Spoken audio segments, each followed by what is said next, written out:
Hi, I'm Logan Medish, host of the High Caliber History Podcast. And on today's episode, we're going to be talking about a new museum that'll be opening up and its role of firearms in the exhibits, as well as a gun designer from the past that their curator wants to meet so that he can punch him in the face. All of that and more on this episode. Make sure you stay tuned. It's going to be a good one. Hi, everyone. I'm Logan Medish, the host of the High Caliber History Podcast, and my guest today is Dave Kennedy. He is the curator of collections and exhibits at the United States Marshals Museum in Fort Smith, Arkansas. His responsibilities there include care of the collection objects, historical research, and integration of the collection into the exhibits. He's worked in similar positions with the Oklahoma Historical Society and at the Cody Firearms Museum, which is part of the Buffalo Bill Center of the West. Dave has spent most of his life studying and working with the history of the American West and firearms in a museum environment, and he's got both a BA and an MA in history, so Dave knows his stuff. And above all, he believes that museums are a great educational equalizer and that the strength of museums lies in the collections they hold and protect. Dave, I love that last sentence. That is a fantastic sentence. Welcome to the High Caliber History Podcast. It's good to talk to you, my friend. Nice to talk to you. Thanks for having me on here, Logan. This is always fun to talk to friends. Yeah, absolutely. Yeah, the museums being the great educational equalizer. I mean, that's important whether we're talking a science museum or an art museum or a history museum, but particularly with the goal of this podcast and partially with what you're doing at the Marshals Museum, particularly when we're talking about firearms. It's all about education there because things can certainly go off the rails if we're not careful to educate, right? Yeah, it's part of that whole argument for me is that everybody, obviously we all go to school. But with that formal education, there's only so much that gets talked about. And it's often one of the complaints people have, whether it's about history or if it's about science or if it's about just whatever the subject is in school. People complain, well, that's not whatever they taught me when I was a kid. And it's like, well, it's because our understanding of different things increases or changes as we go on. And museums are at that spot of being able to informally educate children, adults, elderly. We're at a very good spot to be able to talk to everyone. And if you look at survey after survey, museums, whether you're talking about history or science or whatever subject it is, we are one of the, if not the most trusted sources of information that the public comes across. And so that's one of those things that, especially when we're talking about something like firearms, it is something that we don't have to be just completely in your face about the subject. We don't have to go after a certain political agenda. We just simply need to normalize the subject, just like any other otherwise controversial subject could be seen as. Sure, absolutely. Yeah, you couldn't have said it better, and you would know that certainly better than many of us in the museum world, having worked at the Cody Firearms Museum. You were there for how many years were you there? I was at the Cody Firearms Museum for about 6 years. I arrived in 2003. Museum was just over 20 years old at the time, and I was putting my history degree to good use, my history master's to good use as a computer programmer. And so, yeah, perfectly good use for that. I was like, you've got to pay the rent how you can pay the rent. Yeah. And so what I thought at the time was my dream job, it opened up in Cody, and I went in not expecting to get hired. My solid museum experience was working as a student intern on a weapons exhibit that was done at the Museum of the Rockies in Bozeman, Montana, on the campus of Montana State, where I was getting my master's. And so I get hired in Cody to, my main marching orders were to go and reinstall the Firearms Museum, and which, due to a number of different reasons, both my side, I think, there were some issues and errors that I made on my side. There were some issues I had with my board of advisors at the time. Some of the folks there, their idea of an improvement to the museum was painting and replacing the carpet, whereas I was willing to really go to some much broader, let's knock the walls down and build back up again and really expand the subjects, expand the learning opportunities, knowing that half, if not 2/3 of the people who walk into the Cody Firearms Museum are not gun people.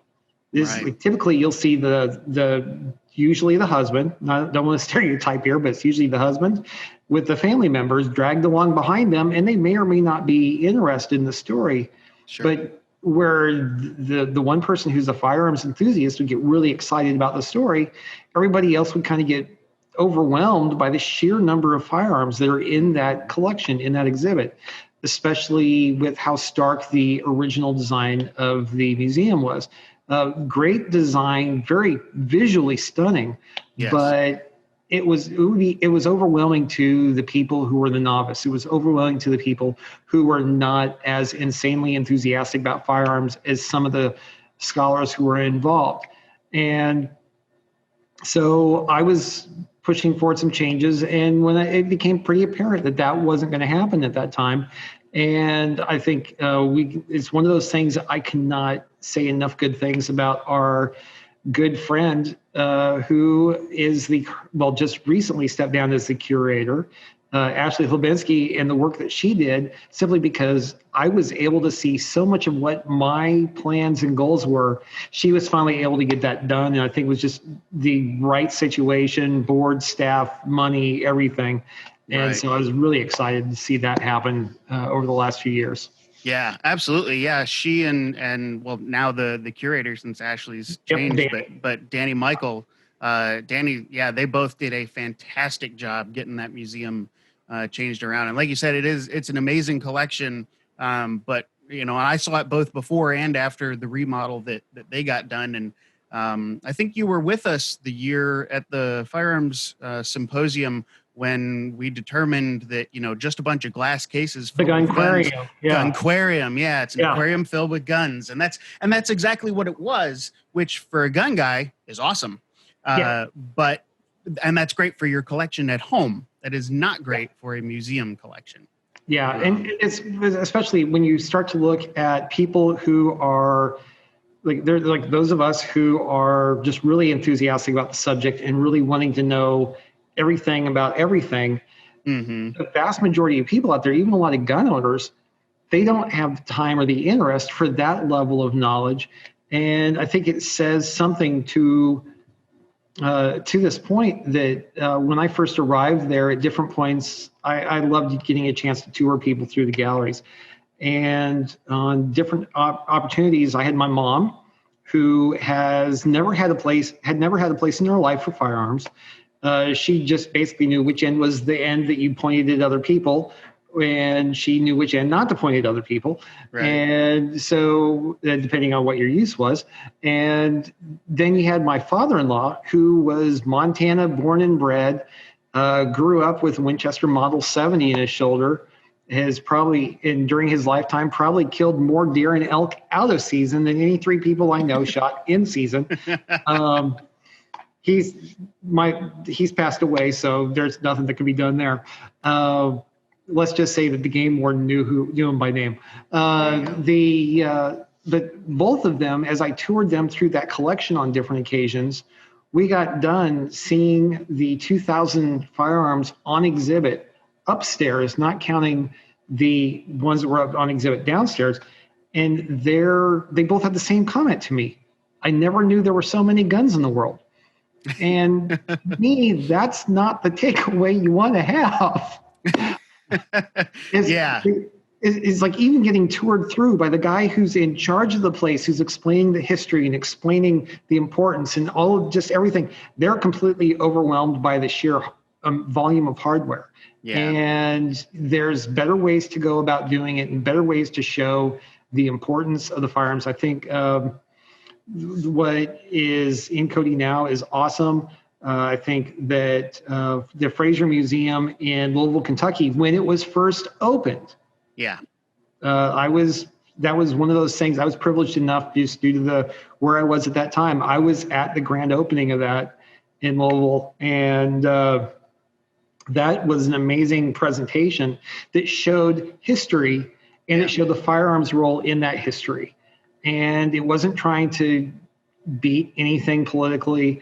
It wasn't trying to club you over the head to get you to understand the point. It just went right through that story. And here's this, and here's this, and this is why this is all important.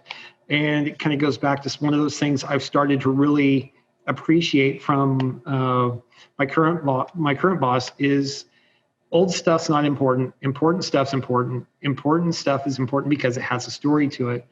And so along those lines, if you just got a wall or a gunquarium full of hardware, what does it mean? Why am I seeing 12 versions of this and 6 versions of that? And there are a small number of us who will understand that. But unfortunately, the vast majority of people who see our exhibits won't appreciate it. We have to remember who our audience is. Yep, absolutely. So this is a good transition because you're talking about your current boss. So let's move away from Cody and let's talk about the Marshals Museum. So in the grand scheme of things, the United States Marshals Museum is a relatively new museum. It's so new we aren't even open yet. Yeah, imagine that. So so tell us how this museum came to be and what its goals are and what are your goals with it for both the interpretation, obviously, of the Marshals, and of course, talking Marshals and firearms, which are, certainly linked, most definitely. Right. The Marshals Museum, right now, it's in Fort Smith, Arkansas. For anybody who's not familiar with the story of Charles Portis's novel True Grit, or the films that have been made based off of that, the 2 films with John Wayne, the later Coen Brothers film with Bridges in it, Jeff Bridges. The story of Fort Smith is really kind of where a lot of people think of when they think of the Marshals. They think of this 20-year period under what a lot of folks think of as the hanging judge. Yeah, Judge Parker. Yep, Isaac Parker. A lot of people kind of focus on that, and they think that the Marshals were created for this area, working in Indian Territory and Oklahoma Territory. And then after Parker died, they think that the Marshals went away. And it's like, well, no, the story's much greater than that. It started with George Washington. The Marshals are still doing their job today. It was the first act of the United States Senate in 1789 was to create the federal judiciary, all the district courts, and as part of that, the Office of United States Marshal. And when you have a territory here in the United States, the Marshal is the law enforcement source for that. And so the Marshal for the Western District of Arkansas, headquartered here in Fort Smith, that person in that seat was responsible for the enforcement of federal laws in the Indian Territory, as well as in Oklahoma Territory, farther to the west. And so in some of those areas would later get chopped up, and eventually Indian Territory would have their own marshals assigned. But that's really kind of what a lot of people think of romantically as like the high point of the Marshals. Right. And so the reason why the Marshals Museum is here is partially because of that. It's partially here because over the history of the Marshal Service, 376 men and women have died in the line of duty serving the Marshals. Of that, a third of those people, 122, died in what's now Oklahoma doing that job. And wow. Most of that 122 were operating out of the court here in Fort Smith.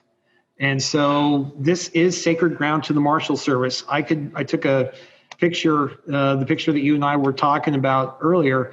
I took that from our atrium looking out across the Arkansas River into Oklahoma. And that's the same view that would have been here 150 years ago when deputies were taking either taking a ferry across the river certain parts of the year, just like they do in the film, riding their horses across the Arkansas River. It was low enough at that time to do it. And so that's part of the reason why we're here. But really our mission is to tell that entire 230 plus year story. We talk about the very first Marshals in 1789. We talk about operations that are going on today. We talk about the Civil Rights era. We talk about, we also talk about the good. We have to talk about the bad related to civil rights. We talk about the enforcement of the Fugitive Slave Act during the first half of the 1800s. There's different controversial things that have happened over the course of the history of the office of U.S. Marshal, and we talk about those. But so much of what we do, we want people to understand the role of the Marshals and the role of them in American history. And we kind of semi-jokingly talk about how Marshals history is American history is Marshals history. Anytime there's been a major event which took place in the United States, Marshals have been involved, whether you're talking about the Whiskey Rebellion, the Civil Rights Movement, 9/11. We're coming up next year on the 20th anniversary of 9/11. Some of the first people on the scene at Ground Zero were Deputy U.S. Marshals. Their office was 3 blocks away. And immediately following that, about a dozen airports on the eastern seaboard were taken over by the Marshals Service. Because remember, TSA had not been created yet. Their Department of Homeland Security had not been created yet. Who was supposed to take over all these different jobs? It wasn't the FBI. It wasn't their mission. It wasn't ATF. It wasn't their mission.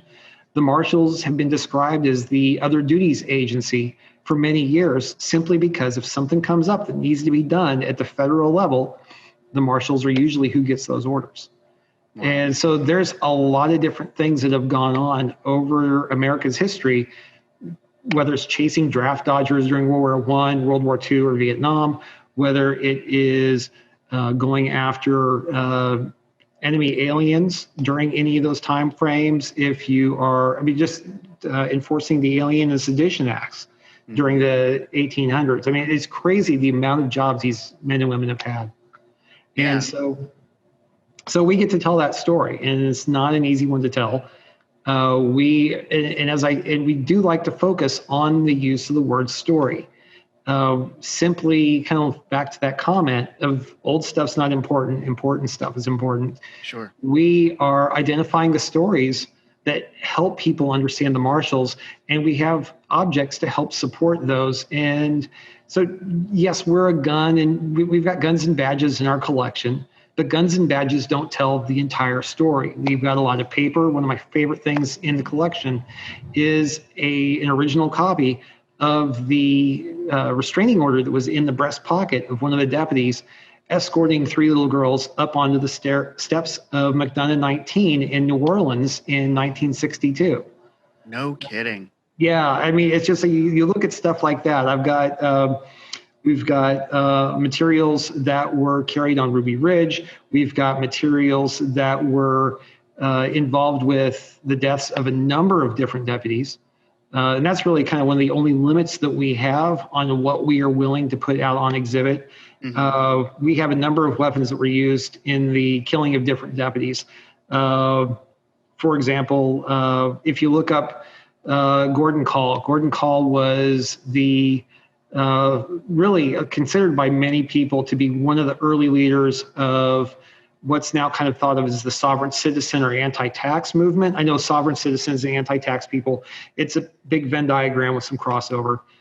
They don't not all sovereign citizens agree with each other. Not all anti-tax people agree with each other. He was posse comitatus. He was an early leader in the Christian Identity Church movement. It's a really not a nice guy. He was racist. He wanted to fight the government but he was a decorated bomber gunner during World War II.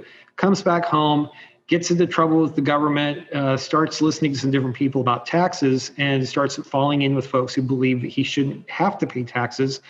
Goes to prison in Texas, comes out of prison, as part of that release order, he cannot leave Texas. What does he do? He goes back home to North Dakota. So they find that out. He's breaking his probation.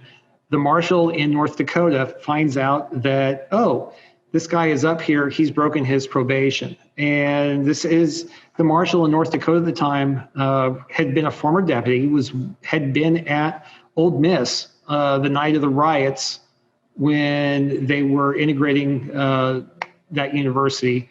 Uh-huh. But he decides he and 3 deputies and a couple of local law enforcement are going to go and arrest Gordon Call. Gordon and his wife, his son, Yori Call, and another friend, they were leaving a meeting where he was telling people how they could not pay taxes. And so they set up a roadblock. They stop him. Yori Call and Gordon Call get out of their vehicles, and they both are carrying the anti-government weapon of choice during the 80s, the Ruger Mini 14. And so they get up out of their vehicles and they have a little standoff, and Yori and Gordon open fire on one of the deputies, the U.S. Marshal, and just all hell breaks loose. By the time everything is said and done, Gordon Call had gone up, and by the witnesses' accounts during different investigations into this and during Yorvander's court case, Yori was injured at the scene, was apprehended, and is now still in prison. His father, Gordon, is believed to have gone up and executed both the United States Marshal and the deputy. And we have the gun that was in the hands of Yorvander. We have the gun that was in the hands of Gordon Call. Those guns will never be on exhibit. Sure. We will tell the story of what happened, as well as the later capture. Well, they didn't capture Gordon Call. He went on the run for about 4 months. He was found in Arkansas, surrounded. There was a standoff. Gordon Call ended up getting fatally shot, but they didn't realize that he had been fatally shot. There was a fire in the building that where Gordon Call was hiding, under the attempt to smoke him out. The building set on fire, ended up going on fire. And there's ridiculous conspiracy theories online about all of this event. But so we have the firearm that he carried with him that day. But that's kind of what we've determined here, is that we're going to have firearms of bad guys when we get a hold of them. Mm-hmm. But if it's a firearm that was used in the killing of a deputy or a U.S. Marshal, those are not going to be put on exhibit. Sure. Yeah, it makes perfect sense. Those are instances where the items are not as important as the story. Right. They are forever linked. But you don't need to put that gun on display, and God knows what kind of individual might make some kind of weird pilgrimage. And that right there, you just kind of hit one of the things that we're looking at as a reason why we want to be careful what we have. There are a number of folks, whether you're talking about Gordon Call or if you're talking about Ruby Ridge, we don't want to become an attractant point for people who want to come and worship at the altar of Gordon Call or anybody else involved with that movement. And so we have materials related to those events. We have the confession Gordon Call made on a big piece of, it's either an old paper shopping bag or a piece of butcher paper. We've got his confession that he made.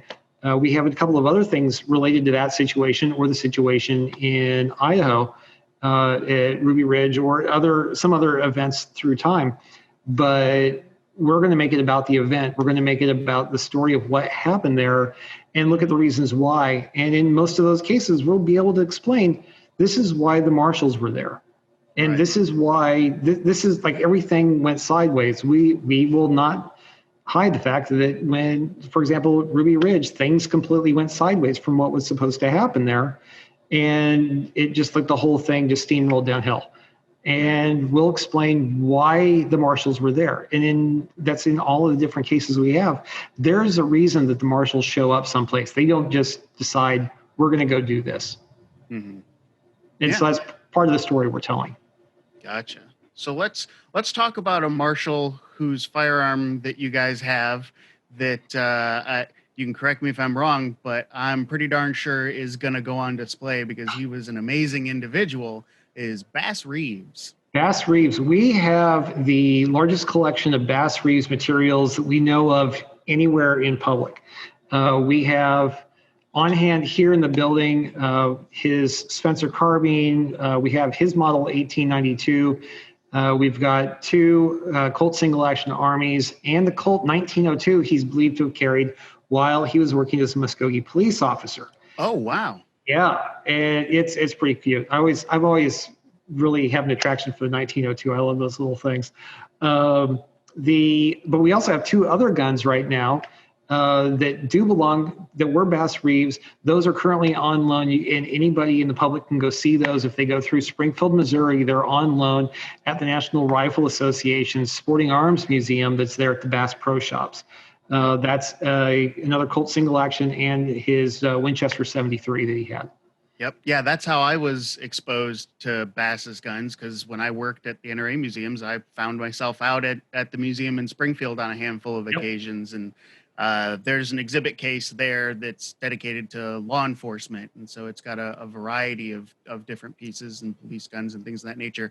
And one of the focal pieces are Bass's guns in there, and of course it mentions on the exhibit label, they're on loan from the Marshals Museum, forthcoming in Fort Smith. And so that's Bass was such an interesting individual and had such a really remarkable life. He born into slavery, if I'm correct, right? Yeah, he was actually born across the Arkansas River up here in Crawford County, outside of Van Buren, Arkansas. Okay. His owner had a farm that was up in that area, and Bass was born in the 1830s.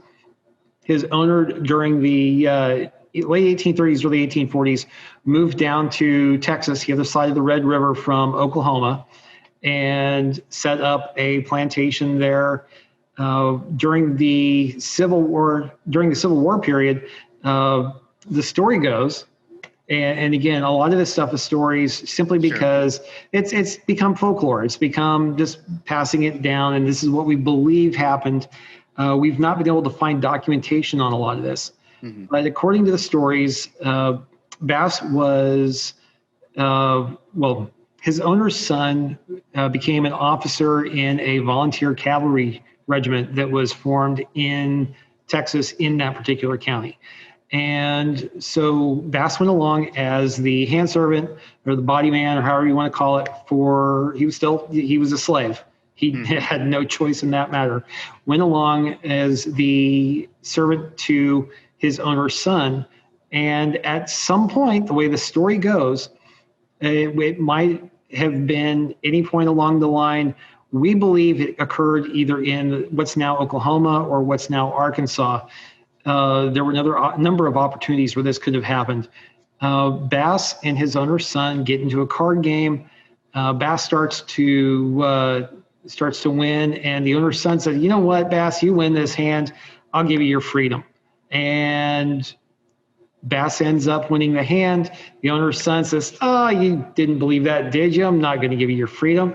At which point Bass stands up, words are thrown back and forth, and then Bass reaches back, cold cocks the guy, knocks him out, grabs his pocket watch, and runs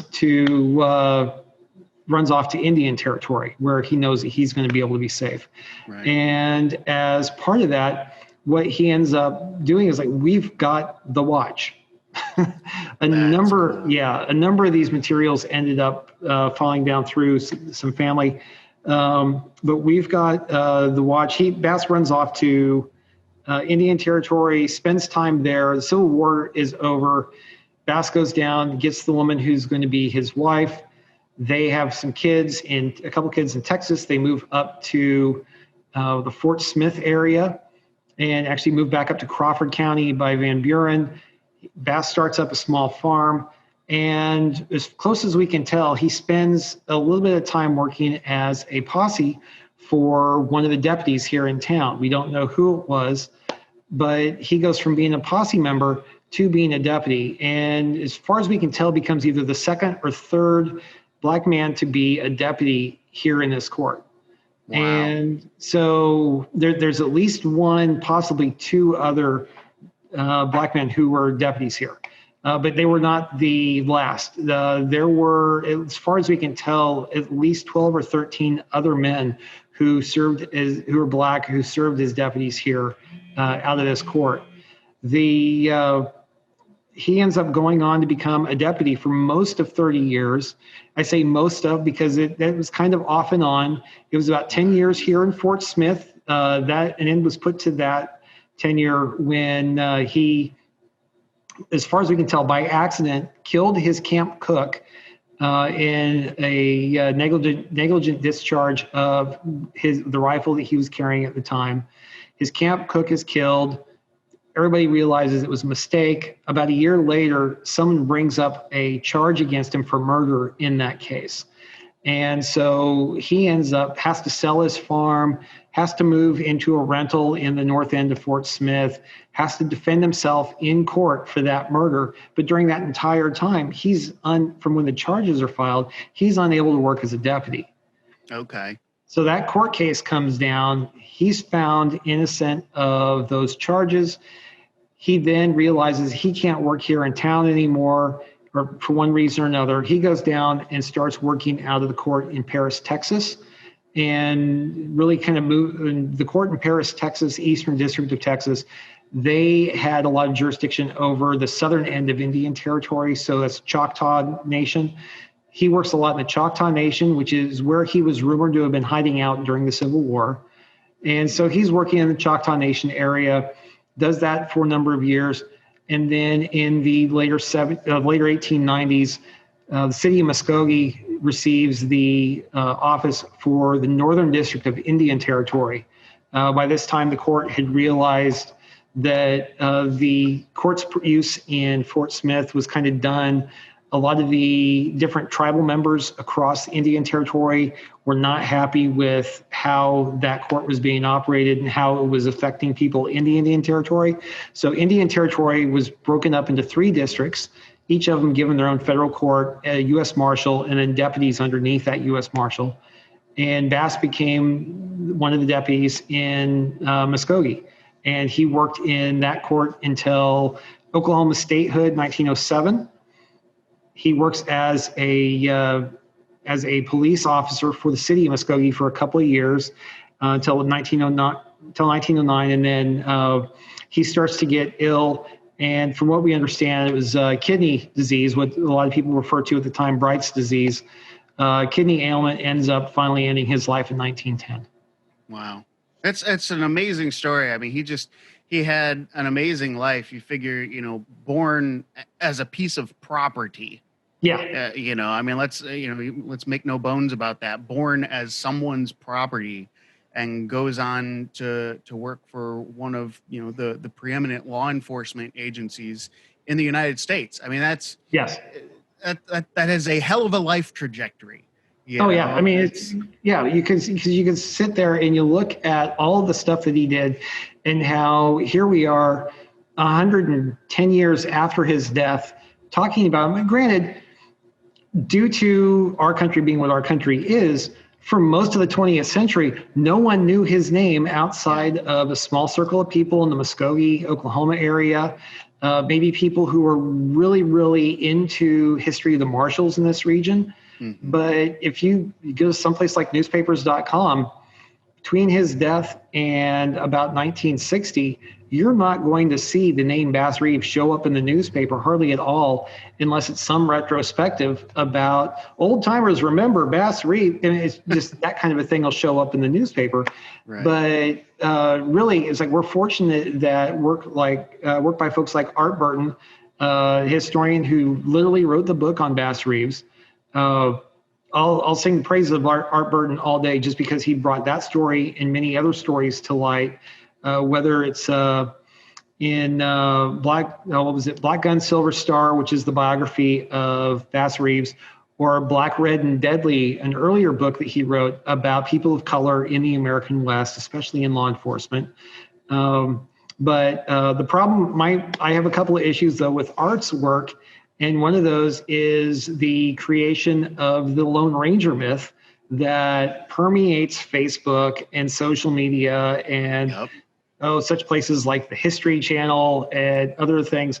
Bass Reeves was not the Lone Ranger. The guys who created the Lone Ranger had no idea who Bass Reeves was. Yeah. And it's just why they would have created this guy. They were just, with my reading of books by people like Zane Grey, with a lot of other books that have been written over time, I think their work to create the Lone Ranger was created just more out of searching for a dollar to get advertising money for their radio station than anything else. And I would love to be able to say, and if somebody finds something that shows me where they found Bass Reeves and that was the origin story, I would shout that to high heaven and say, hey, I was wrong. And there's a couple of other people in American history, especially regarding where the Marshals are concerned, who at some point in the future, we're going to be coming out more talking about some of these people. I know a certain university over in Oklahoma that's not going to be happy with me when some of these stories come out, but just because I know too many things about their mascot. But yeah, it's but one of those things though was the Lone Ranger aspect, and there's a couple of other stories that Mr. Burton likes to take a little bit more favor with a really good story and a little bit less favor with the documented facts. Sure. But for the most part, he gets it right. Right. And unfortunately, that's not an uncommon thing, even among, people who are supposed to be, lauded historians and stuff. I mean, you mentioned the History Channel, and, it's not much of a History Channel anymore, but there was certainly a time where documentaries on the History Channel were very well respected, and they had some very well respected individuals on there. And then they also had people like me. It was, I actually was, if you go online, sometimes you can find it online. They did a series called Wild West Tech. Yeah. With the Carradine brothers. With the Carradine brothers. There was an episode they did about 6-shooter technology. I was interviewed for that episode. Were you really? I was. That was a much younger David Kennedy on that video. Well, I'll have to figure out what date it aired, and then we can mark that as the exact date that the History Channel died, because they started letting people like Dave Kennedy come on the show. I would fully agree with that. Yeah, no, you paved the way for Pawn Stars, right? Oh, please. And Ancient Aliens. Fortunately, I've not been on either of those. I have friends who have been on Pawn Stars. Oh, goodness. But yeah. History Channel's a special thing. Special is one word for it. It's not the word I'd use, but it's the most polite word we can use here. So do you have a favorite museum collection that you've been in or that you've worked with over the years? Cody, yeah. Yeah, I don't even need to pause that. It's this. I've had, and it's with the benefit of my job, and like especially there, or just the people I've known in the field. I can, if I'm visiting someplace, I'm going to go check out their stuff. I've been in the back halls of the NRA. I've been in the bottom of a number of museums across the country. Mm-hmm. That have some amazing gun collections, and I really get a kick out of going to regular just general history museums, because even though you might run into a place that has no firearms on display, there's going to be a gun in the collection someplace. Yep. And there were, especially some of the art museums, some amazing stuff. Art Institute of Chicago, their collection of Ray Welgus guns. For anybody who doesn't know, so Ray Welgus was a guy who lived in Chicago, was a prototyper for a couple of manufacturing companies. This is back in the 40s, 50s, 60s, when as a prototyper, he would either be working with clay or wood or metal and creating, based off a design drawing, a refrigerator or a stand mixer, or just whatever a company was making. They would pay the company that he worked at, we need it to match this picture. And so he would do that stuff. So he just had naturally those skills. He retires, he's looking for meaning.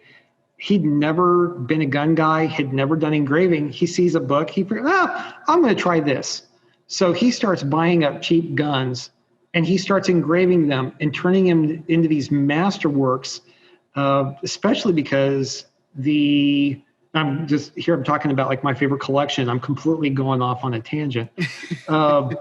But it's one of the issues that he had with American firearms engraving. It's one of the issues I've had for a number of years, is American firearms engraving of all of the different decorative arts. Everything else got to the 1880s and 90s, and then continued on through Art Deco and Art Nouveau, and like hitting Bauhaus on the way, and just going into everything else. American firearms engraving stopped. Yeah. At like the Ulrich brothers and what was going on at Colt and Winchester, and so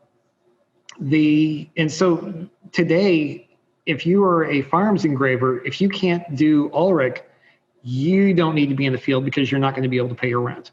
Right. So what he was doing is he was doing a lot of other different art movements in his engraving. And so he's got some amazing pieces, a good chunk. And this is one of those proud moments of mine from my time in Cody, is the relationship I built with him in Tucson, Arizona, where he was living in his retirement.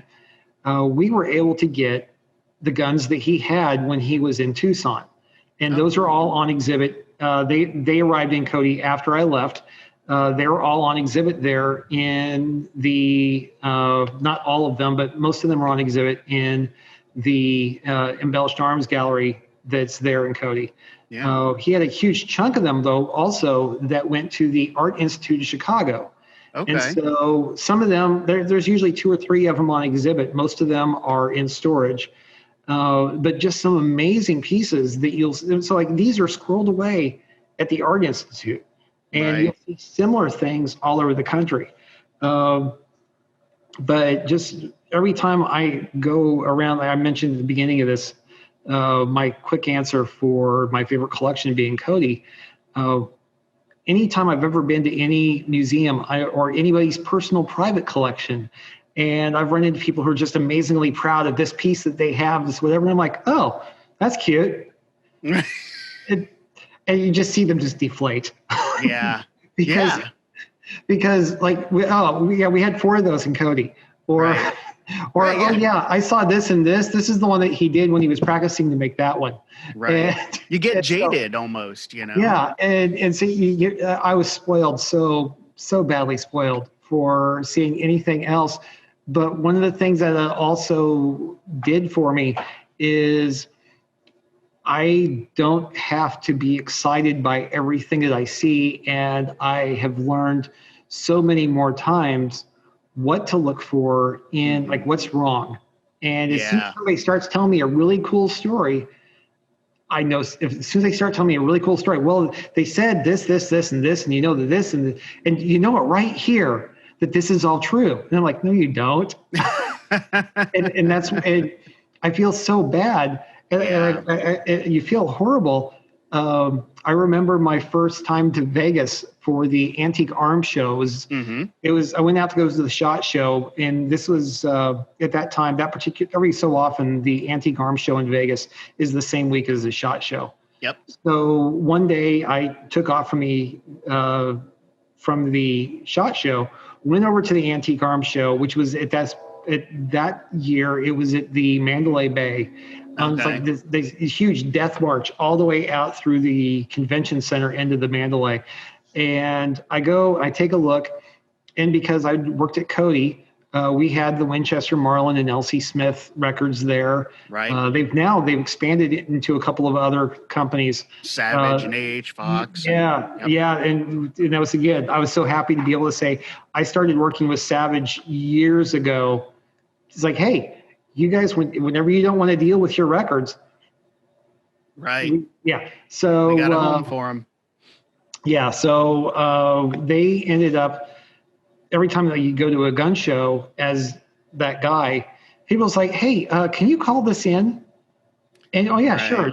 It's like whoever would be in the office that day. And so I'd call in, and this one guy had 3 1892s in a rack behind his table.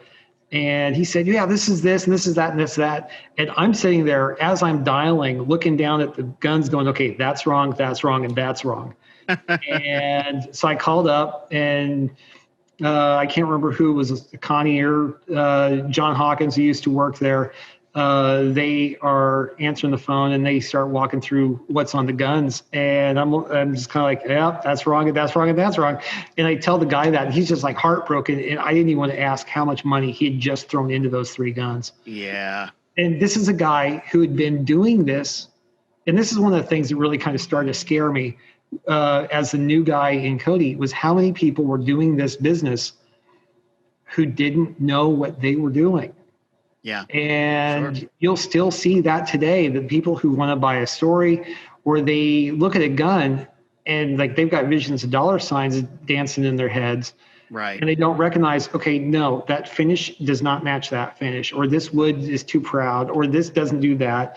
And it's not hard. You just have to look and be able to step back from what you're dealing with. And it's hard sometimes, because sometimes the story just is so enticing and so enchanting, and you want it to be so and so's gun. I mean, I've heard a story, that there are enough slivers of Christ's cross to have built the ark, And it's the same way with guns, George Washington, must have owned like 30,000 guns, and stuff like that. Back to my days in Wyoming, got a phone call one day. This wonderful older woman calls up, and she's telling me about how her husband just passed away, and he had a gun, and she wanted to find out what she might be able to do with it, and we might be interested in it because it was a gun that her late husband's uncle received from Buffalo Bill Cody. Of course he did. And so I'm thinking, okay, tell me some stuff about the gun. What are the markings on it? And so we end up nailing, and that's the great thing about so many companies is they kept wonderful records. Yeah. And people have been able to publish those records, at least general terms, online. So we know at least years of manufacture. At that point, anytime I mention years of manufacture, I have to say, watch out for Winchester lever actions around 1895 to 1903. It's a mess. Right. And don't believe the George Mattis numbers when it comes to those guns. Yeah. His numbers were not correct for most of those guns. That said, for Colt, I figured out pretty quickly. I can't remember now which type of double action. It was a double action Colt revolver of some sort, and the serial number says that gun was made in 1926. That's a problem. And so I explained to her, ma'am, I'm sorry, but this gun could not have been given to your late husband's uncle by Bill Cody because, well, he died in 1917. The gun was manufactured in 1926, at which point there was silence on the other end of the phone and a long breath. Sir, I will have you know, and she starts into this diatribe about how I'm impugning the honor of her husband. He was the most honorable person who ever lived. He was just basically just running me ragged because I had just said her husband was a horrible, no good, dirty liar, essentially. And I had to get her to understand, no, ma'am, your husband's uncle was telling stories. Yeah. I'm not saying anything at all. I'm not casting aspersions on your husband. I'm casting aspersions on his uncle because the story that he gave to your husband could be telling the best of the stories he knows. The story that was told to him was not true. Right. And so it's just busting the bubble sometimes has to happen, but those stories are going to be out there, and you know that she's going to tell, like, whatever happened, she could have just gone on and told this story to somebody, and they could have thought, oh, this is a Buffalo Bill gun, and then found out later on it wasn't. Right. It's like occasionally there was a guy in the 90s, 90s or 2000s down in Tennessee who was taking old Belgian and English hammer shotguns, cutting the barrel short, slapping a brass plaque in the shape of a shield on the side of the stock, punching in WF and Co. number 6. Yeah, Wells Fargo. And he was selling those all over the place with the story that he's had this for a long time, and I know this because I've talked to at least 3 people who bought from the guy. I've got this gun. I'm just really hurt for cash. I've got to sell this gun. I'll take $500 for it. And you know Right. that the guy maybe put 50 or $100 into it before he cut off the barrel and put the sheet brass on there. Sure. And so he goes off and does his thing. About 3 years ago, I got a phone call from someone fit the exact same description. Apparently, he decided to move from Wells Fargo guns to U.S. Marshals guns. Oh, geez. So I know at least one out there. But yeah, and every time I talk to any of these folks, they got these guns out of Tennessee. How about that? Well, that's a good warning for people, and I'm always leery of particularly Wells Fargo stuff, because we've seen so many issues with that come up. It's just been ridiculous. So as we wrap up here, I have the most important and heavy and hard hitting question that I'm going to ask you of the entire process here. What arms designer, past or present, would you want to meet, and why? Oh, let's see. Oh, there's probably one or two I'd like to meet and punch. No. I want to hear who those are. No, there's really, honestly, the one to punch would be what's his name at Winchester, who took the credit for the M1 carbine. What's his name? I'm not sure off the top of my head. Because he actually ended up taking the nickname Carbine. Oh, Carbine Williams. Carbine Williams, yeah. Just because he was just such a dirtbag. And then he ended up totally writing on the story of how he made the gun, and when it was 5 other people that made the gun, and but really, I mean, it's you sit there and you look at it, and you get all of the second and third guys who work at all of the different companies. It's we all know Sam Colt, but then he had what was it? The model 1855 was the Root. The Root. Yeah, El Harut. Yeah, El Harut was one of those guys. I'm okay, dude, you came in and you did this and so many other things, and you didn't get hardly anything for it. Right. It just people like him, and now I'm blanking on some of their names. The guy who did the Allen conversion. To Springfield Armory. Everybody else is making these crazy. And again, this is one of the great things I was spoiled by at Cody was why they had pretty much one of everything in the old Winchester study collection of the different guns that were manufactured as test samples for the government to replace the rifle musket. Yeah. And all these breech loaders, all the repeaters, different actions and everything. And they're all $15, $20, $30, $35 in post-Civil War terms. And then you've got Allen coming out and going, well, I can just mill this out here and there we go. That's $2. And so, yeah. So, I mean, it's just I want to buy that guy a beer, because that gun that he designed ended up, until the AR-15 platform, the M16 passed it, the trapdoor Springfield was in use by the American military longer than any other firearm that we'd had in the arsenal. It was in use up through, it was in use by National Guard troops during World War I. That's amazing. Yeah. And so, I mean, it's there's those stories like that. And it's, for me, and we've seen this in history and in most of the stories that get told about everybody, all the really famous gun designers were drama queens and horrible to work with. The relationship that the Brownings, well, especially John Browning's brother, didn't make anything easier, but Browning was a prima donna, Colt was a prima donna. All of these guys, they were shysters at best in a lot of these cases.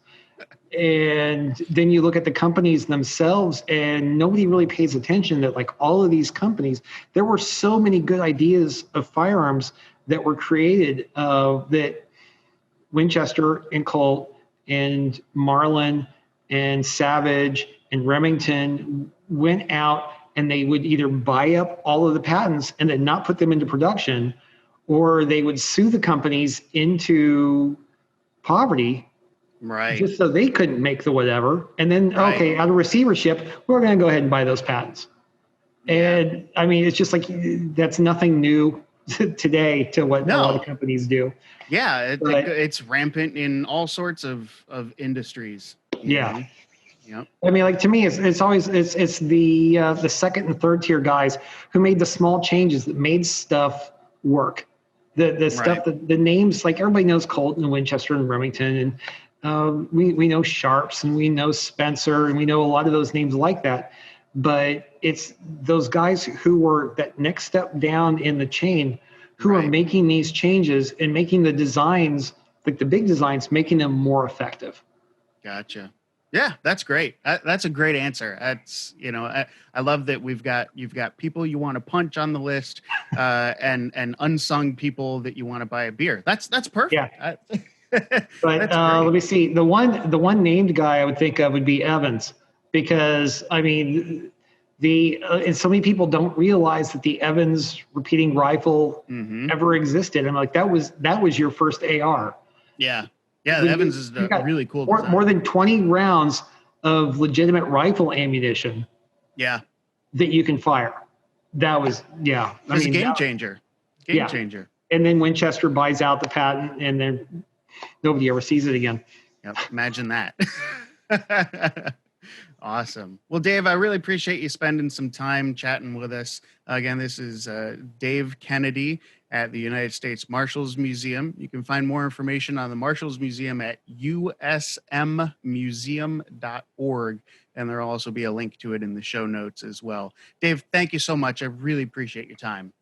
Thank you very much for having me. It's just been a blast getting a chance to chat about this stuff, and as you can tell, I don't enjoy it at all. No, well, you're supposed to be miserable at work, right, Dave? Yeah. Awesome. Thanks again, Dave. Have a good day. Thank you very much. All right, bye-bye. Thanks for tuning into this episode of the High Caliber History Podcast. I hope you enjoyed it, and if you did, please consider leaving a review and a comment. Stay tuned. There's more episodes just like this coming up next week. We'll see you soon.